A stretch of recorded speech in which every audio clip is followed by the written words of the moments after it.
अस्सलाम वालेकुम। मैं एडवोकेट अनीस एक बार फिर आपकी खिदमत में हाजिर हूँ। चंद दिन पहले मेरे एक बहुत ही करीबी दोस्त मेरे पास आए और उन्होंने मुझसे एक बड़ा मासूमाना लेकिन कानूनी तौर पर ख़तरनाक सवाल पूछा। वो सवाल क्या था, पहले आप वो सुने। यार अनीस, एक बात पूछनी थी। मैंने पहले अपने नाम पर बाइक ली, बल्कि एक नहीं 3-4 बाइक्स अपने नाम पर निकलवाई। फिर मैंने वो आगे किसी को बेच दी और उसने फर्दर आगे किसी और को बेच दी। अब मैं ये चेक करना चाह रहा हूँ कि मेरे नाम पर इस वक्त कितनी बाइक्स चल रही हैं और इनका क्या बनेगा, इसका तरीका क्या है।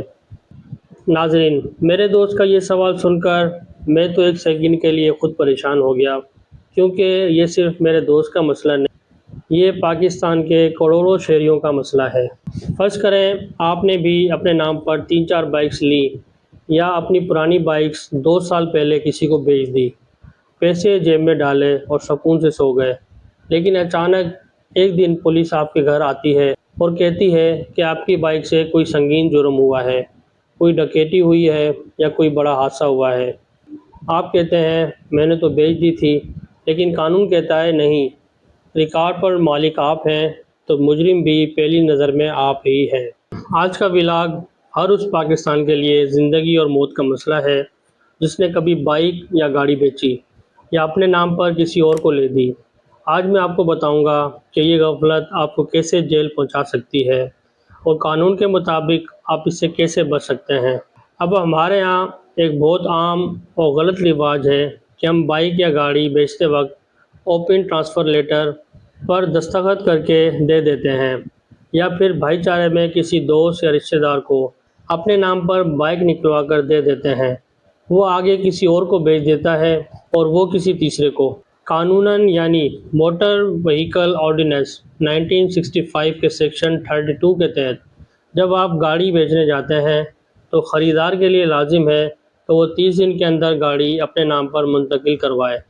अगर वो ऐसा नहीं करता तो जब तक गाड़ी महकमा एक्साइज के रिकॉर्ड में नए खरीदार के नाम पर मुंतकिल नहीं होती, तब तक कानून की नज़र में इस गाड़ी का अच्छा और बुरा इस्तेमाल आपके खाते में लिखा जाएगा। आजकल तो सेफ सिटी के ई चालान भी सीधे पुराने मालिक के घर पहुंच जाते हैं और अगर ख़रीदार कोई संगीन जुर्म या एक्सीडेंट करे तो सबसे पहले तफ्तीश के लिए पुलिस आपके दरवाजे पर आएगी।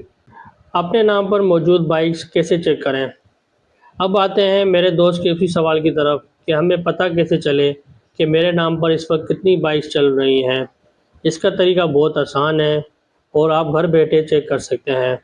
अगर सिंध और कराची के लिए अगर बात करें हम, तो एक्साइज टैक्सेशन डिपार्टमेंट सिंध की ऑफिशियल वेबसाइट excise.gov.pk पर जाना है। वहाँ व्हीकल वेरिफिकेशन या चेक व्हीकल्स बाय CNIC का ऑप्शन मौजूद है। अपना शनाख्ती कार्ड नंबर दर्ज करें, आपके नाम पर रजिस्टर्ड तमाम बाइक्स की लिस्ट सामने आ जाएगी। अगर पंजाब के लिए बात करें तो पंजाब के लोग MTMIS की वेबसाइट ई पे पंजाब या एक्साइज की नई official website excise digital Punjab के ज़रिए अपने शनाख्ती कार्ड पर मौजूद तमाम गाड़ियों का डेटा सेकंड्स में देख सकते हैं। अगर ऑनलाइन डेटा शो ना हो तो अपना असल शनाख्ती कार्ड लेकर करीबी एक्साइज ऑफिस जाएं और वहां से अपने नाम पर व्हीकल प्रिंट निकलवा लें। चलें, आपने लिस्ट तो निकाल ली और पता चला कि 3 बाइक्स ऐसी हैं जो आप बेच चुके हैं, लेकिन अभी तक आप ही के नाम पर हैं।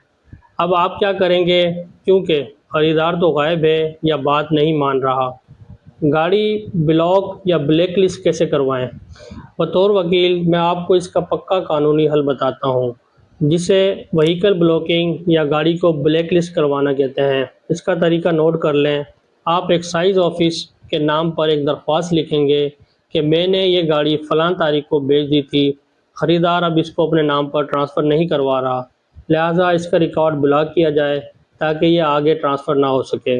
हलफनामा, आप एक स्टाम्प पेपर पर हलफनामा देंगे कि आज के बाद इस बाइक के किसी भी गैर कानूनी इस्तेमाल, चालान या हादसा का मैं ज़िम्मेदार नहीं हूँ, मैंने इसे फ़रोख्त कर दिया है। इसका फ़ायदा क्या होगा, एक्साइज डिपार्टमेंट अपने सिस्टम में इस गाड़ी के आगे ब्लॉक या ब्लैक लिस्टेड या सस्पेंड लिख देगा। اگر وہ بائک سڑک پر کہیں بھی پولیس یا ایکسائز والوں کے ہتھے چڑھے گی تو وہ بلاک ہونے کی وجہ سے ضبط کر لی جائے گی اور خریدار مجبور ہو کر آپ کے پاس ٹرانسفر کروانے آئے گا۔ اگر خریدار نہ مل رہا ہو یا فوت ہو چکا ہو تو کیا کریں؟ یہاں ایک اور بڑا مسئلہ سامنے آتا ہے۔ بہت سے لوگ کہتے ہیں کہ سر ہم نے جس کو بائک بیچی تھی وہ اب مل نہیں رہا، یا خدا نخواستہ وہ فوت ہو چکا ہے، اب بائیو میٹرک کیسے ہوگی؟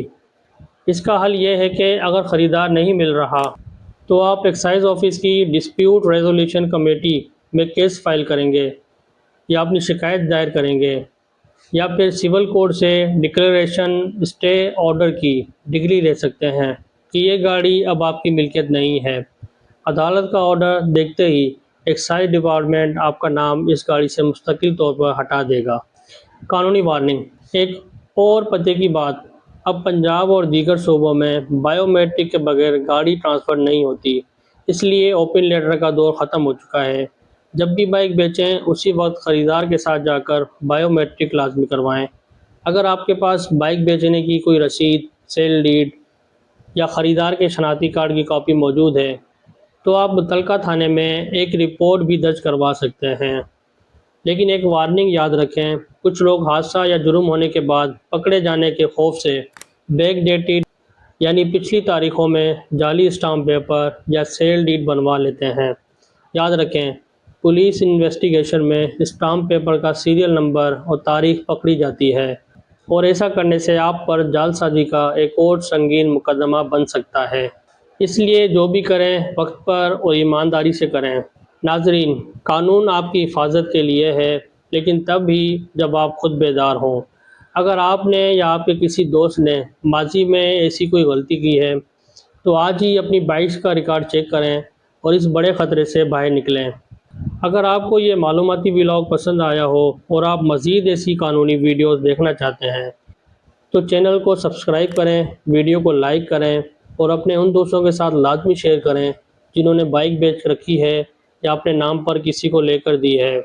اپنے میزبان ایڈوکیٹ انیس احمد کو اجازت دیجیے۔ اپنا بہت زیادہ خیال رکھیے گا۔ پاکستان زندہ باد، پاکستان پائندہ باد۔ اللہ حافظ۔